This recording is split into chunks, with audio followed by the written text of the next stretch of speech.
The sole purpose of this video is to provide a basic overview and orientation of your new apparatus. This video is not intended to act as or replace individualized driver-operator training.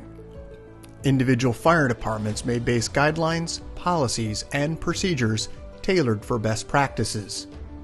Pierce Manufacturing and Hughes Fire Equipment representatives are not liable for injuries caused from acts resulting from actions inconsistent with the information provided within this video and/or accompanying manuals. Refer to the Operation and Maintenance Manual for complete details relating to the components and features of this apparatus. Only trained personnel should operate this vehicle or perform maintenance. You are responsible for learning how to operate this fire apparatus under all conditions without having to refer to the manual while operating at an emergency incident. This video will discuss types of warnings and caution labels. It is your responsibility to locate and identify each of the labels and understand the importance and associated hazards. Warning labels will point out procedure that must be taken or action that must be avoided to guard against the possibility of serious injury or death. Caution labels will advise you that there is a risk of damage to property if certain precautions are not followed. Continuous training, reviewing of operation and service manuals, developing good standardized practices will assist driver operators with a more complete understanding of the components and operation of this fire apparatus. As the driver operator of this vehicle, you are responsible for understanding the function of each component of the apparatus, maintaining control of the fire apparatus at all times while in operation. Make operational and functional changes while operating at an emergency without having to read operator's instructions or safety warning labels. Operate manual override and emergency shutdown procedures immediately if a component fails to operate properly. Components location may vary with each Pierce fire apparatus. Review the exact location of each component prior to operation.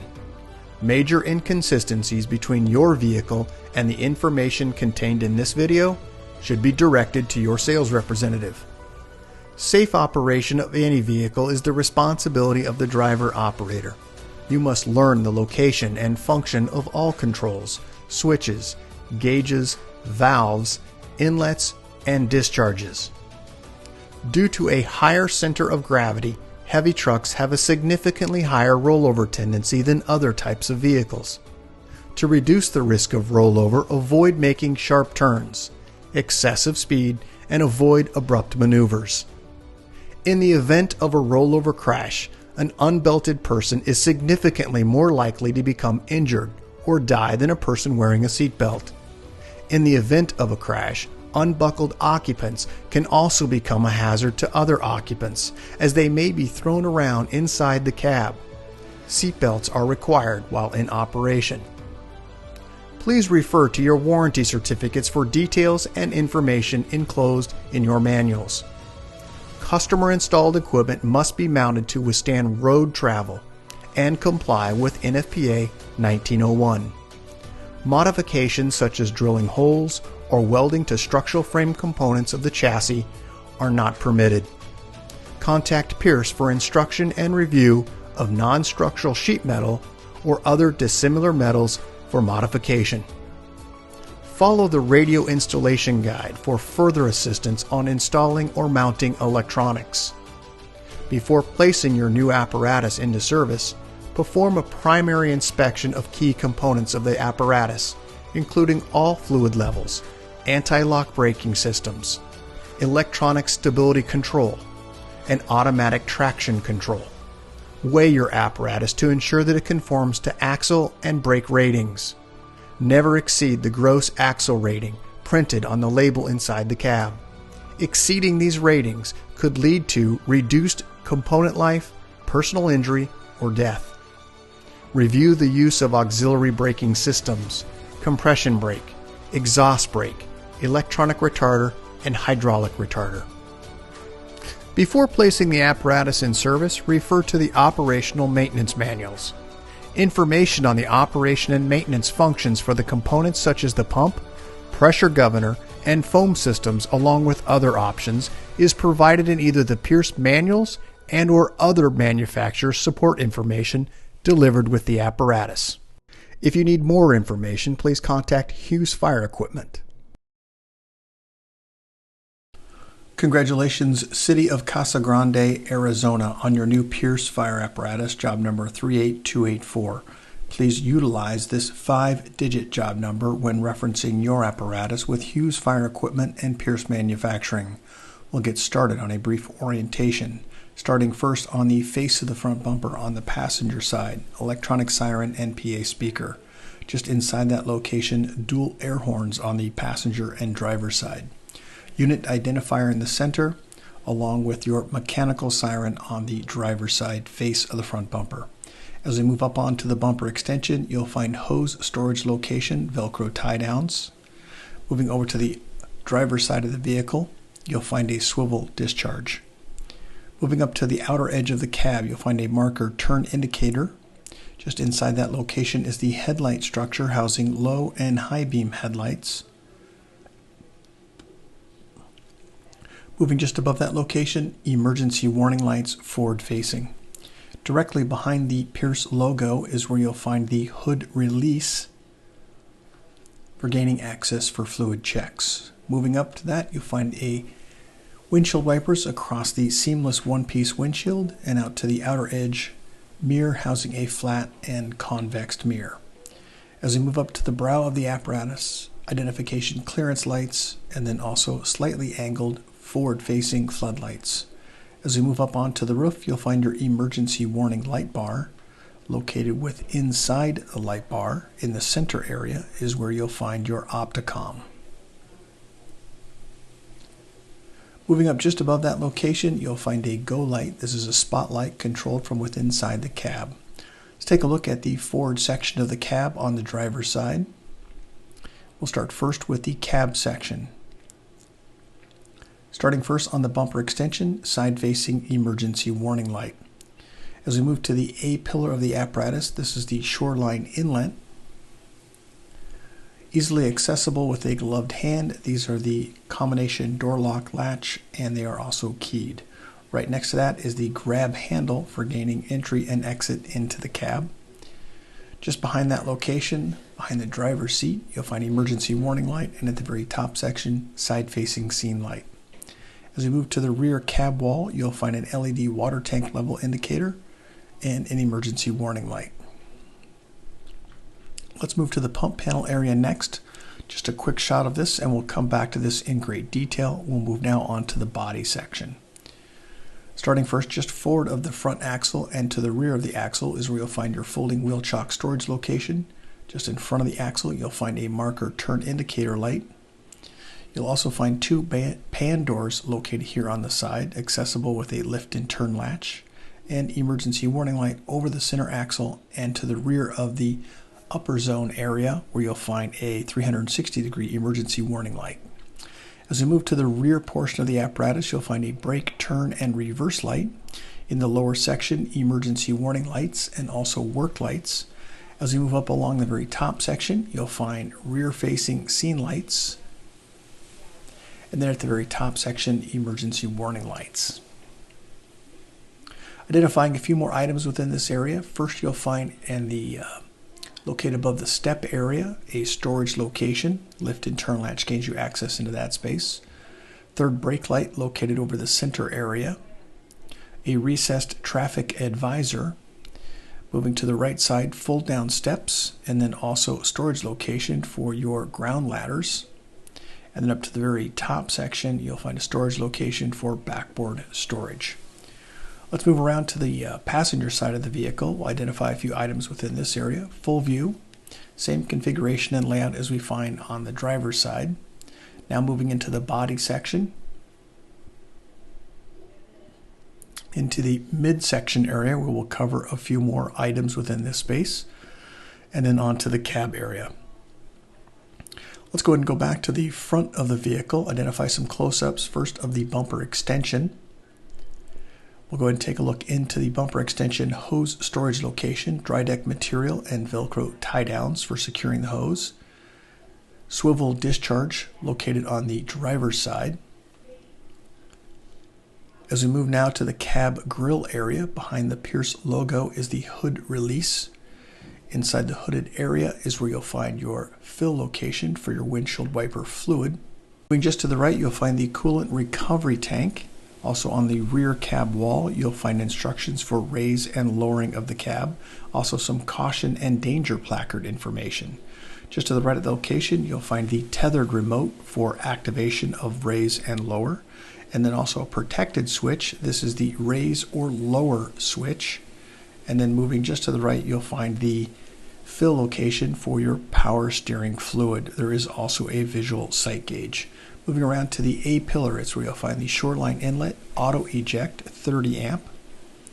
As we move now into the cab area on the driver's side, let's start first with the door panel. Affixed to the door panel, safety and warning placard information, along with in the upper corner your door lock and latch combination, and then also electric window controls for all 4 cab windows, and also a grab handle. Let's go ahead and move into the driver's space next. You'll find when plugged into Shoreline Power, the auto charge status center will indicate battery status. Also, you'll find this yellow placard indicating the date of manufacture, 5-digit job number, gross vehicle weight rating, cold tire inflation, the VIN number, all of the fluid capacities for each component, fluid capacity, and also fluid type. As we move to the floor level, you'll find foot pedals for your electronic siren and mechanical siren. Now to about the left knee of the operator, you'll find the engine, transmission, ABS diagnostic port, along with the tech module and display port. Just below that, we're going to find some additional switches located across the bottom. First, ABS diagnostics, DPF regen, engine diagnostics, and regen inhibit. Let's move to the dash cluster. We'll find on the left 4-way flashers and start ignition switch. Just inside that location, the EM switch stands for emergency master, headlight switch, and panel light for increasing or decreasing the light output on the dash area. As we move to the gauges, you'll find your transmission, oil, def level, and water temp on the left side of the cluster. On the right, you'll find volts, fuel, front air, and rear air, right side of the cluster. In the center, tachometer and speedometer. Diagnostic information with tally information and display port will show above and below the tachometer and speedometer. Let's move just to the right of the driver's space. We'll identify a few items within this area, starting first with the yellow diamond. This is the pull to apply your system parking brake and push to release. This is the rear service spring brake. Also, command zone located in the center, touchscreen, and also function button. Moving just to the right, Allison transmission pad, digital readout, push button, informational note to pump and drive. As we move to the right, emergency master, roof, front warning, side warning, lower rear warning, and upper rear warning. Engine brake on and off, settings for low, medium, and high, mirror heat, medical cooler, and also off-road traction. On the top, you'll find the traffic advisor, set of switches just beneath that. We'll cover those next with the high beam flash, opticom, white warning, momentary, air horn, and siren brake. Pump shift, instructions for its operation on the placard. Just a reminder, 2 green indicators, pump engaged, and OK to pump need to be illuminating for pump operations. Moving just to the right, climate control for heat, air conditioning, and defrost. As we move toward the center dash area, you'll find the Haas system, traffic avoidance indicator. Moving now to the general view toward the rear portion, 2 portable flashlights, and then also storage locations for materials. As we look to the rear wall, 2 forward-facing seats. As we move to the rear of the driver's seat, you'll find your battery charger. When plugged into Shoreline Power, that will become active. As we move around to the right, emergency warning light side-facing. In the center axle, you'll find Alcoa wheels and a visual sight gauge into the center of the axle. And also, as we move further to the rear of the truck, we'll move now into the rear cab, crew cab area. Affixed to the door panel, safety and warning placard information. As we look overhead, you'll find push on and off white or red lens lights, fans, and also your 110 air conditioning unit. As we move to the forward portion, you'll find a rear-facing seat along with an EMS compartment. As we move to the forward section, rear cab wall, you'll find two forward-facing seats and also compartments. Dry deck material inside these, adjustable shelf and LED lighting. Now to the center section where you'll find additional storage location for materials. Just underneath this is the lift and turn latch, will gain you access for your daily checks for oil and transmission. As we move now, general view of the forward portion of the officer and driver's section. As we move behind the officer seat, you'll find the air compressor when plugged into shoreline power that will maintain air brake pressure. General view of the rear cab wall where you'll find two forward-facing seats, additional fans located on the roof level area. Also to the right and left side, you'll find additional compartments for gear. Those are also ventilated.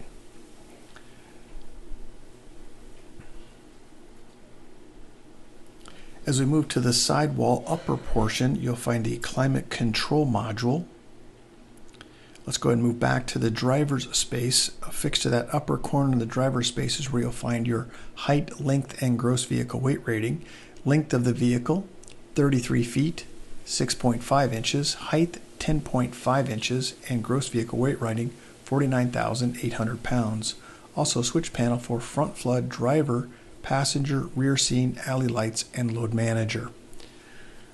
As we move through the rest of the items overhead, we'll start first with the siren control module and PA speaker system. Moving just to the right of this location, this is the go light, which is the spotlight on top of the vehicle. Into the center console area in the roof line, you'll find your do not move your apparatus light when flashing. This may indicate a compartment door open or ajar. Seatbelt information, red indicating someone is in the seat and not belted, green in the seat and belted. Let's move to the exterior pump panel. You'll find the crosslays. There are three located here, crosslay 1, crosslay 2, and crosslay 3. These are all foam capable crosslays. As we move directly down, you'll find a transverse compartment, and we'll then identify some of the things within the pump panel area. First, starting with your fuel level and also water temp level. As we move to the right of this location, you'll find the master pump intake gauge.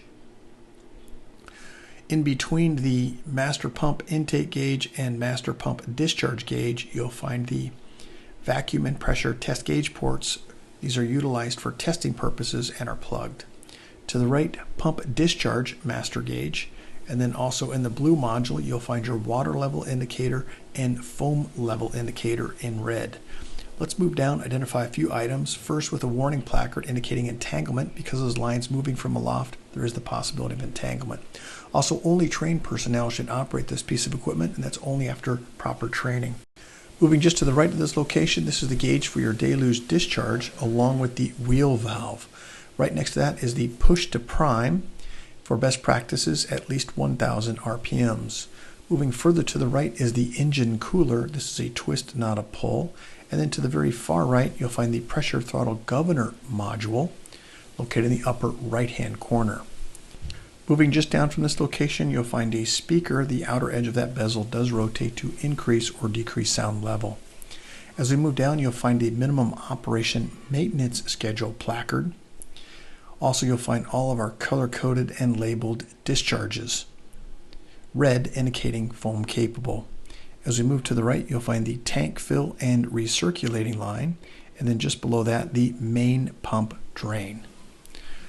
Let's move just down to the next section on the pump panel where you'll find your large diameter discharge on the passenger side and wheel valve, along with your Husky foam system.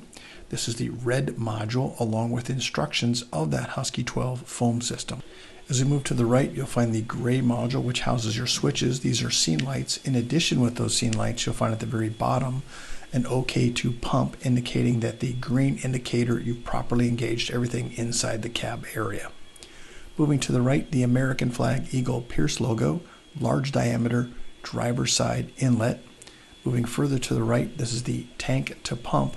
Just underneath that, a warning placard indicating caution and warning when climbing onto the apparatus, always face the vehicle.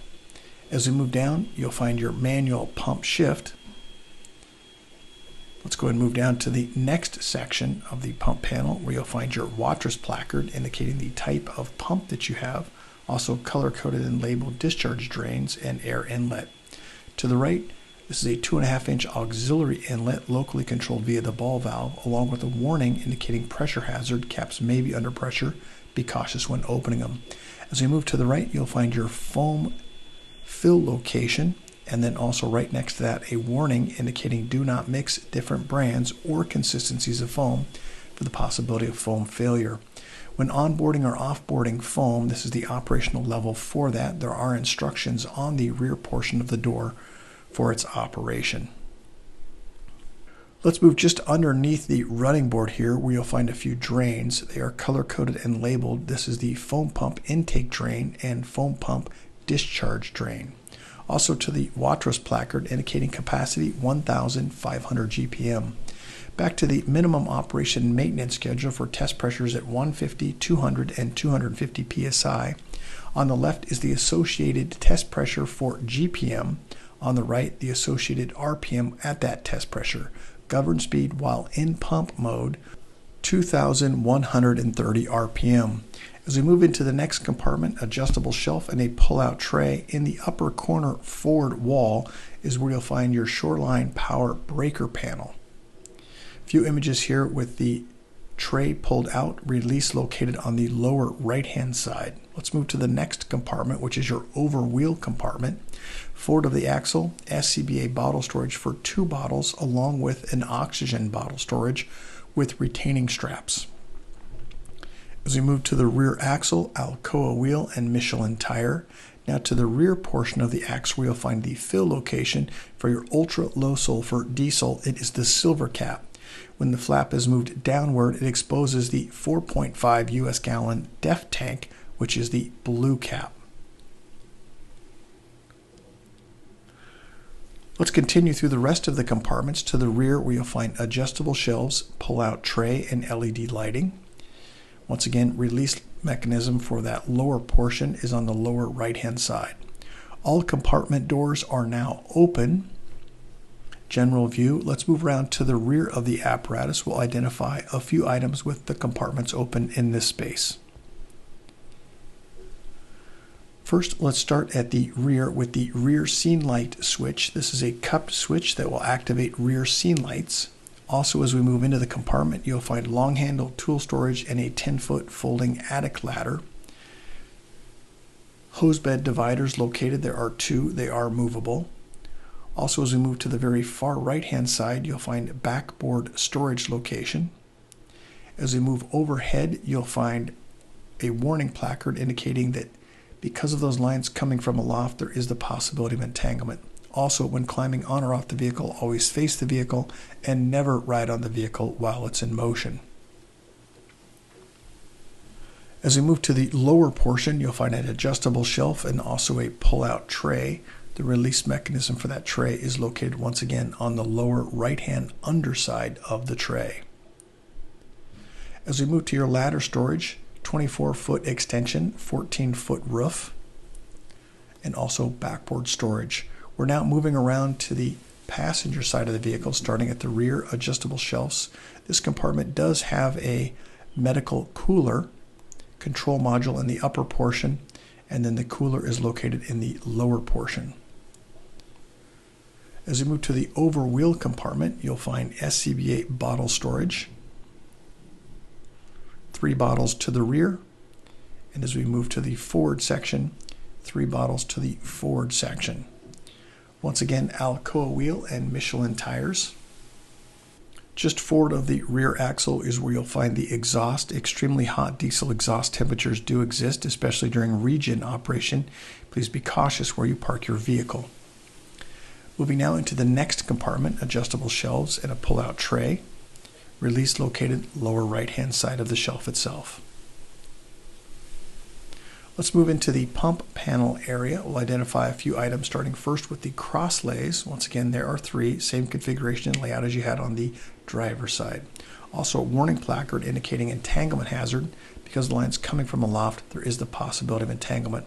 In the pan door is where you'll find access behind the pump panel along with your water strainer. As we move to the very top, warning placard indicating when climbing on or off the vehicle, always face the vehicle.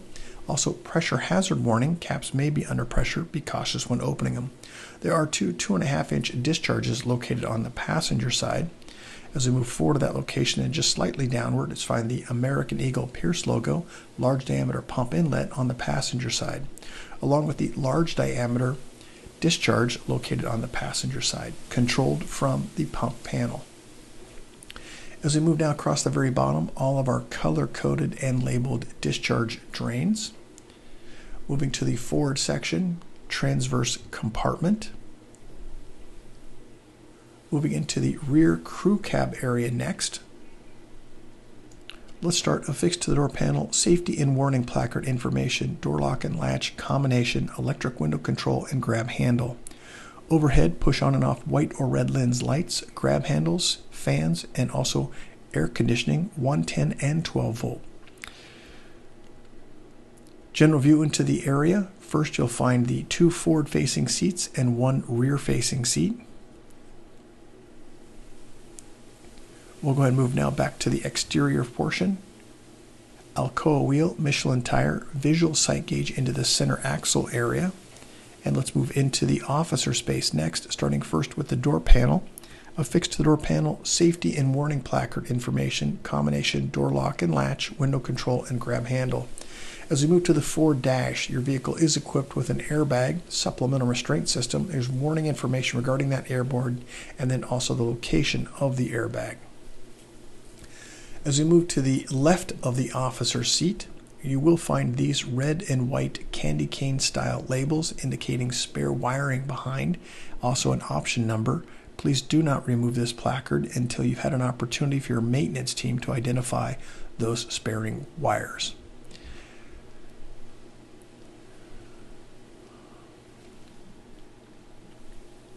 Just some general views of the cab section from the officer side.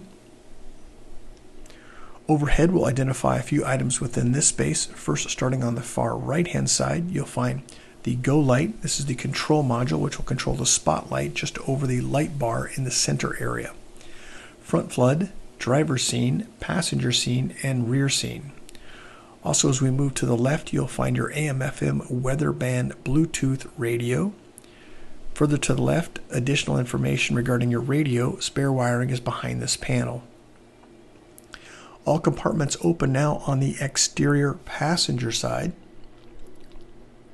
Let's go ahead and move up onto the cab roof area. This is considered a non-walking surface, and that's why we have these additional warning placards on each side. As we move to the dunnage areas, where you'll find your master stream device, hydraulic oil for your Husky 12. There is also a shutoff valve and visual sight gauge indicator. Deluge discharge, top mount controlled. As we move to the rear portion of the hose bed currently closed. We do have subsections within the hose bed, top fill for water access, and then also access for foam. In the foam compartment, just as a reminder, there is a warning placard indicating do not mix different brands or consistencies of foam.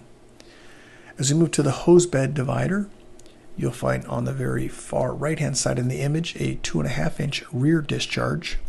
We'll now identify a few items within the cab and chassis area. Starting first underneath the front section of the vehicle, where you'll find the tow hooks located in the right and left side frame rail.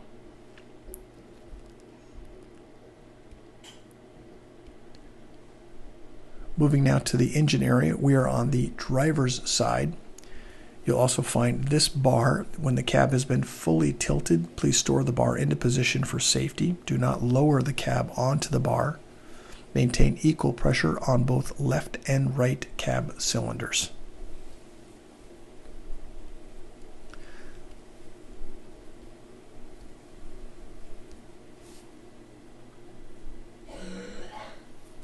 Your vehicle is equipped with a TAC4 independent front suspension.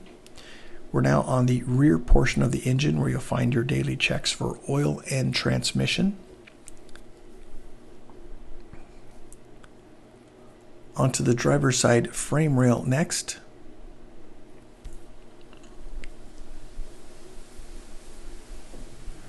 There are 6 batteries located here. At the very bottom section of the batteries is where you'll find the jumper studs for positive and negative, indicated by red and black. Also, reservoir for your cab tilt. There'll be no additional audio from this point on.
Congratulations, City of Casa Grande, Arizona, on your new Pierce fire apparatus, job number 38248.